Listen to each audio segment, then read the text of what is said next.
November 1st. All Saints' Day. Also called, All Hallows' Day, Solemnity/Feast of All Saints.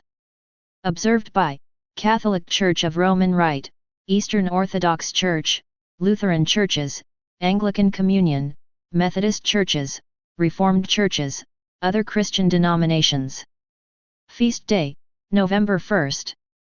All Saints' Day, also known as All Hallows' Day, Hallowmass, Feast of All Saints, or Solemnity of All Saints, is a Christian festival celebrated in honor of all the saints, known and unknown.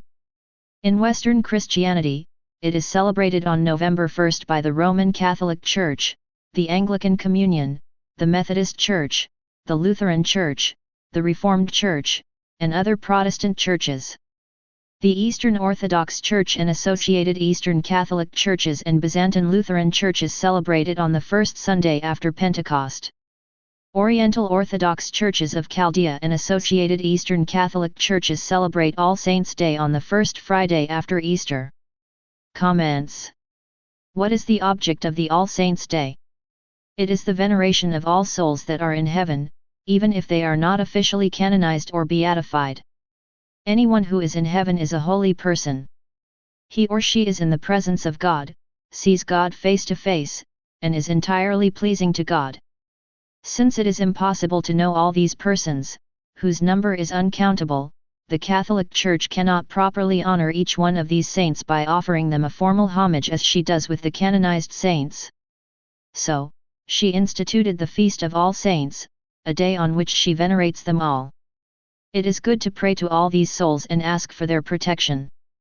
There are, however, some of them whose names we do not know who have a special relation to our counter-revolutionary fight. Who are these souls?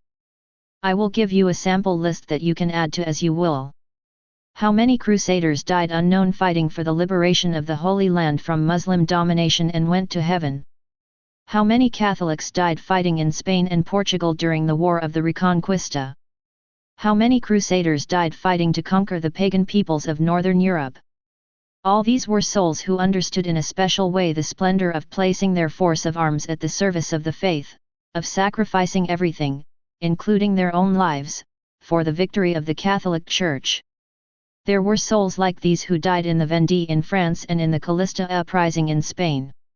Also the Sancredistas who fought against the revolution in South Naples, the Pontifical Zouaves who heroically fought and died to keep the Papal States from falling into the hands of the partisans of Garibaldi, the Cristeros in Mexico, and so on. They are our brother souls who are in heaven praying for those who continue their fight against the revolution on earth. Then there were those glorious ecclesiastics who fought against Freemasonry. I remember with special admiration Dom Vital Maria Goncalves de Oliveira, Bishop of Olinda and Recife in northeast Brazil, who forcefully combated Masonry, one of the most diabolic and dynamic agents of the revolution. Also, Monsignor Henri Delaceux who wrote his famous law Conjuration Anticretion against Judaism and Masonry. They and many others spent their lives fighting against Masonry and were persecuted, oppressed, and some of them even murdered. They also are our brother souls. We cannot forget the cherished members of our families who preceded us in signum fide, in the sign of the faith and gained their eternal salvation.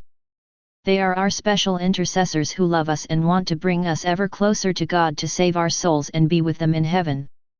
Saint Therese of Lisieux had a beautiful veneration for her brothers who had died before the use of reason. She used to say that they were the saints of their family. Her family soon would produce a much greater saint, Saint Therese herself. We should pray especially to all these saints on this feast day of theirs since they are particularly open to hearing us.